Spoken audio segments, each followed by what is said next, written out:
Hi, everyone. Where are we? Part 3 of the one and only Ivan. Yesterday, he was drawing pictures, and he said when he got tired, he ate his crayons. Shapes in the clouds. I think I've always been an artist. Even as a baby, still clinging to my mother, I had an artist's eye. I saw shapes in the clouds and sculptures in the tumbled stones at the bottom of a stream. I grabbed at colors, the crimson flower just out of reach, the ebony bird streaking past. I don't remember much about my early life, but I do remember this. Whenever I got the chance, I would dip my fingers into cool mud and use my mother's back for a canvas. She was a patient soul, my mother. Imagination. Someday, I hope I can draw the way Julia draws, imagining worlds that don't yet exist.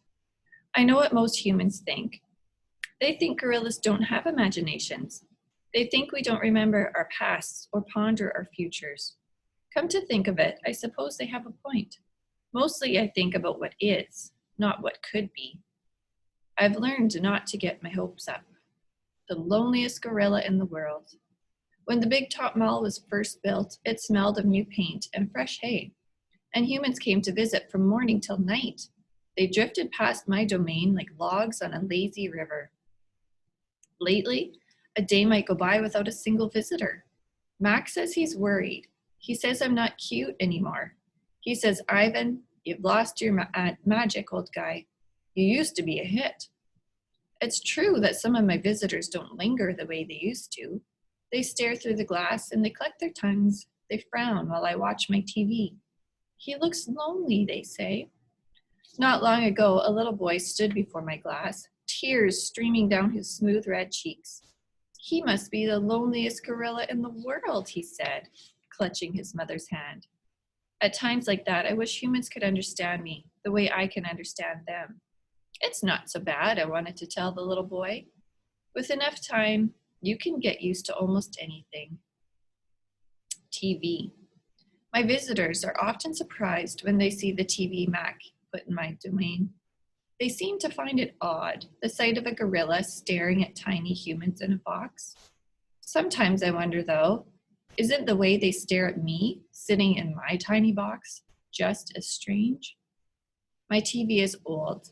It doesn't always work, and sometimes days will go by without anyone remembering to turn it on. I'll watch TV, but I'm particularly fond of cartoons with their bright jungle colors. I especially enjoy it when someone slips on a banana peel. Bob, my dog friend, loves TV almost as much as I do. He prefers to watch professional bowling and cat food commercials. Bob and I have seen many romance movies too.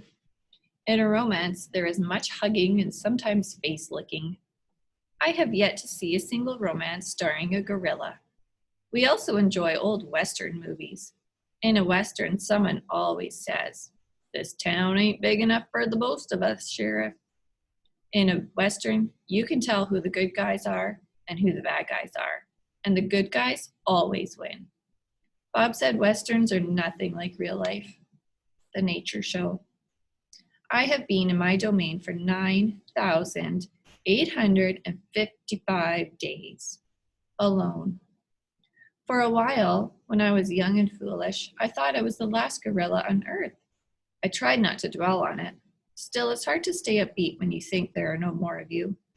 Then one night, after I watched a movie about men in black hats with guns and feeble-minded horses, a different show came on. It was not a cartoon, not a romance, and not a Western. I saw a lush forest. I heard birds murmuring. The grass moved. The trees rustled. Then I saw him. He was a bit threadbare and scrawny, and not as good looking as I am, to be honest. But sure enough, he was a gorilla. As suddenly as he'd appeared, the gorilla vanished, and in his place was a scruffy white animal called, I learned, a polar bear, and then a chubby water creature called a manatee, and then another animal and another. All night I sat wondering about the gorilla I'd glimpsed. Where did he live? Would he ever come to visit? If there was a he somewhere, could there be a she as well? Or was it just the two of us in all this world, trapped in our own separate boxes? Stella. Stella says she is sure I will see another real live gorilla someday. And I believe her because she is even older than I am and has eyes like black stars and knows more than I ever will. Stella is a mountain. Next to her, I am a rock, and Bob is a grain of sand.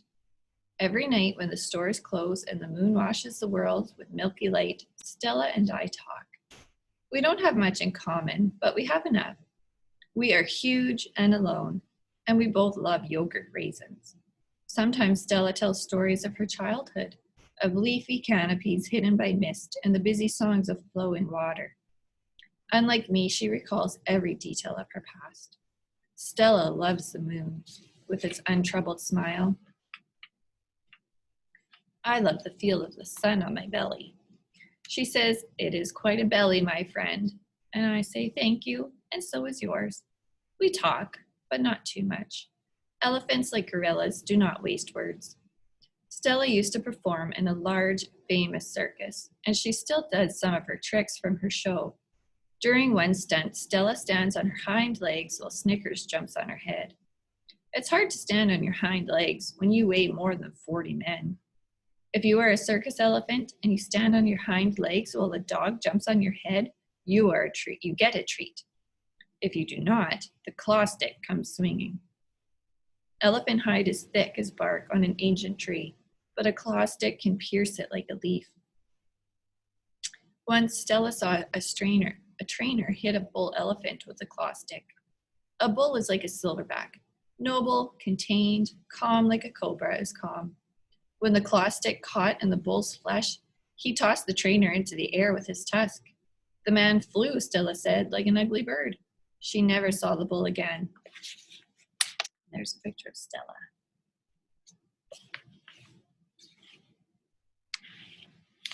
And we will learn more about Stella tomorrow. Part 4. Bye-bye.